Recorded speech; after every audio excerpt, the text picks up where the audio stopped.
할렐루야. 네, 4장에 들어와서 블레셋과 이스라엘의 전쟁이 시작이 됩니다. 블레셋 사람들은 우리가 사사기에서 묵상했던 것처럼 사사기 시대의 드보라 시대의 소아시아에서 그레데 지역, 그 소아시아 그레데 지역에서 가나안 지역으로 넘어온 사람들입니다.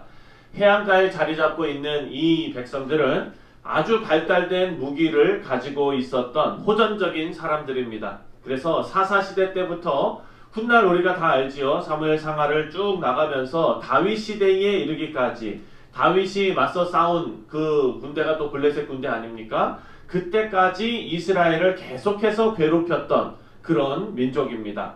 1절 말씀을 보면 사무엘의 말이 온 이스라엘에 전파되니라 라고 나옵니다.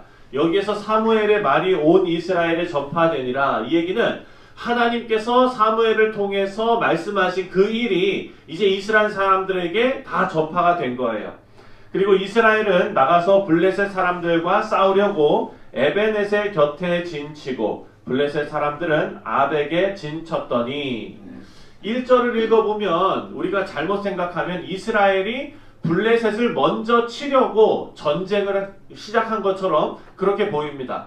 왜냐하면 사무엘에게 하나님의 말씀이 임했고, 그리고 이스라엘 사람들이 이제 진치고, 그러니까 블레셋이 진쳤다 이렇게 생각할 수 있는데, 그것이 아니라 지금 이스라엘은요 특별한 큰 리더가 없는 상황입니다. 리더의 부재입니다.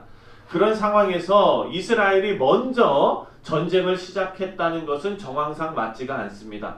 그래서 블레셋이 아벡에 진을 치고 넘어오자 이제 이스라엘도 에베네셀에 진을 친 것으로 보는 것이 맞습니다. 2절을 보면 처음 전투에서 엄청난 피해를 이스라엘 백성들이 입습니다. 4,000명이 목숨을 잃었다라고 기록하고 있습니다. 여러분, 전쟁에서 패하고 나면은 어떤 일이 벌어집니까? 전쟁에서 패하면 우리가 왜 졌는지를 다 이야기하게 됩니다. 각자 자기 의견대로 이래서 졌다 저래서 졌다 이렇게 막 얘기를 하겠죠. 그 중에 이스라엘 장로들이 이제 책임을 따지면서 문제를 제기하기 시작합니다.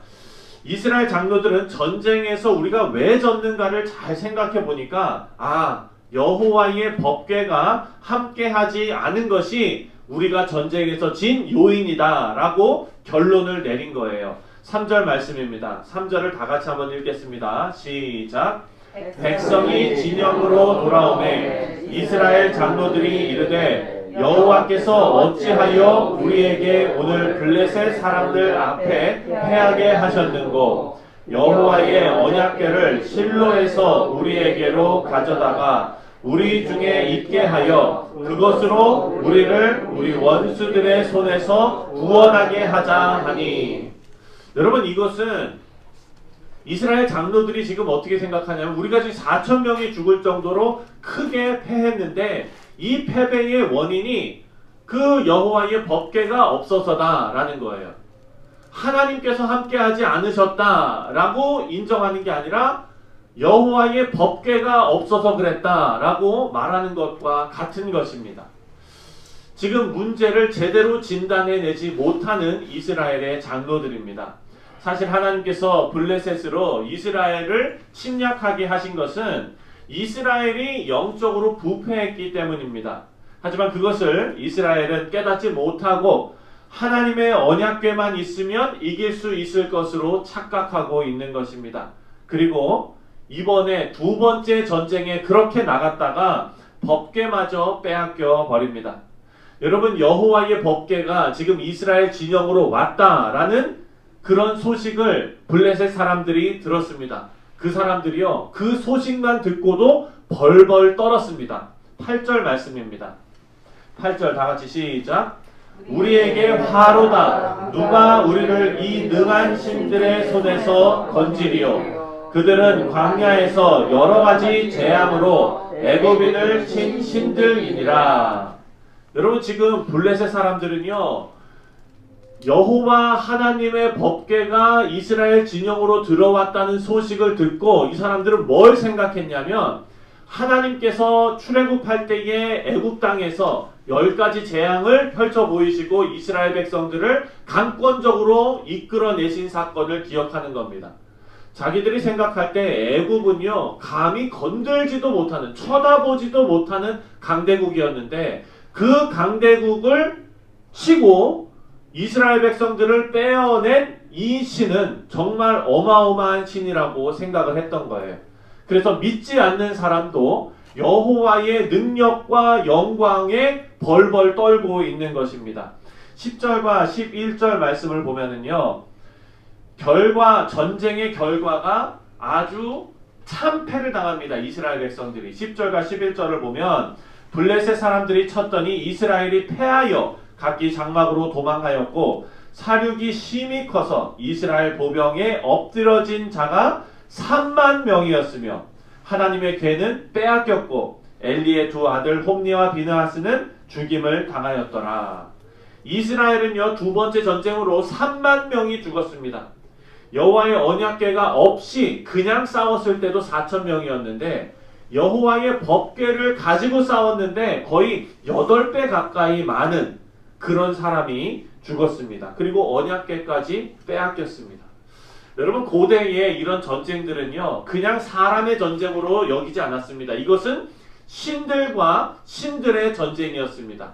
우리가 믿는 신을 대표해서 나가서 지금 막 싸우고 있는 거고 저쪽 신이 지금 와서 싸우고 있는 거예요. 그래서 여러분, 8절에 블레셋 군대가 여호와의 언약궤가 들어오는 것을 보고 두려움에 떨었던 이유가 바로 이것입니다. 애굽에서 하나님이 어떻게 하셨는지를 이 사람들이 잘 알고 있는 거지요.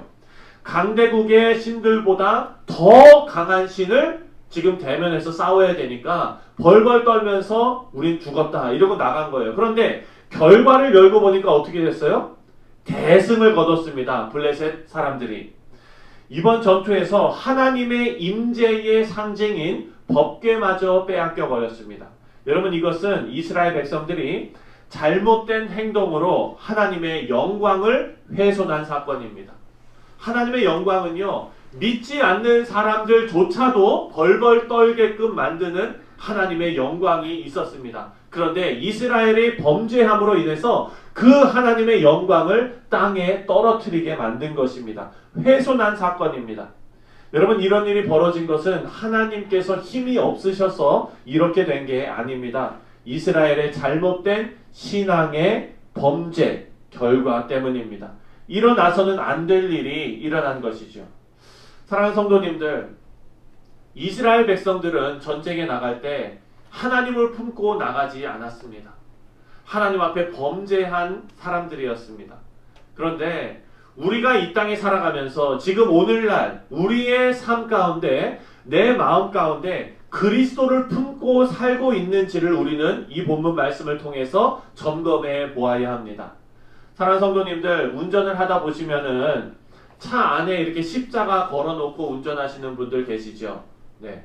혹시 본인 차에 십자가가 걸려있다. 손 한번. 네, 다 있으시잖아요, 그렇게. 네. 저는 없어요. 왜 없는지는, 아무튼, 여러분.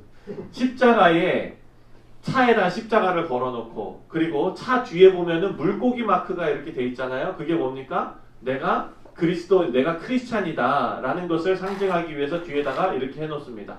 그럼 우리가 운전하다 지나가면서 십자가 걸고 오는 차를 보면 참 반가워요. 앞으로 가다 신호대기에서 걸렸는데 물고기가 있으면 참 반가워요. 괜히 그냥 인사라도 한번 하고 싶은 그런 생각이 듭니다. 그런데 그렇게 인사도 하고 싶은 생각이 들 정도로 반가웠는데 가다 보니까 이 차가 신호를 위반하고 그냥 확 가버린다든지, 아니면 내 앞으로 갑자기 확 끼어든다든지, 깜빡이도 안 켜고.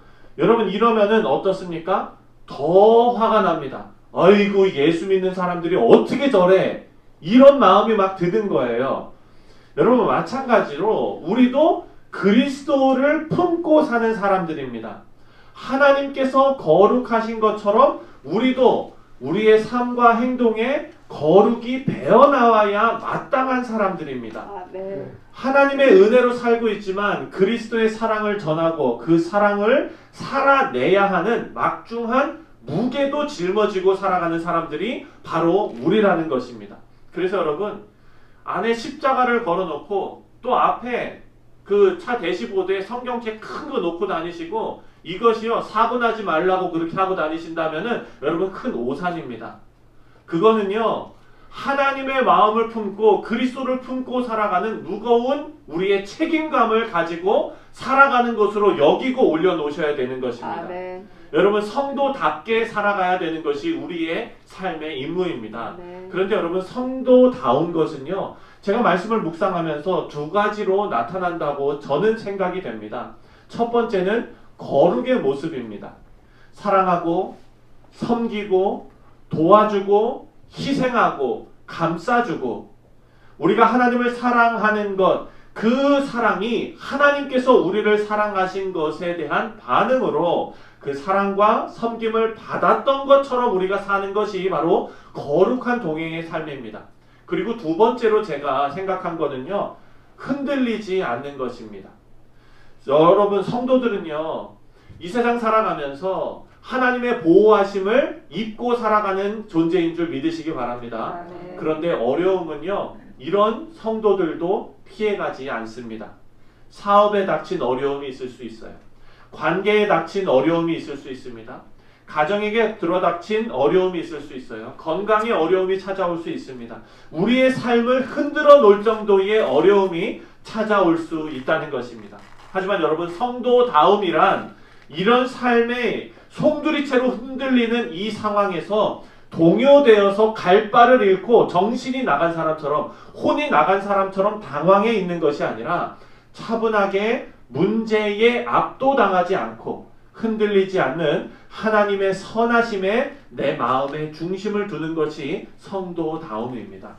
우리 사랑하는 성도님들, 하나님을 모시고 사는 우리는요, 하나님의 영광을 위하여 성도다움을 놓치지 말아야겠습니다. 아멘. 우리도 하나님의 은혜가 우리 가운데 있는 것을 오늘 하루도 기억하시고, 우리 성도님들 하나님과 동행하시는, 그리고 하나님의 권능의 손을 의지하시는 사랑하는 성도님들 다 되시기를 주님의 이름으로 축원드립니다. 아멘.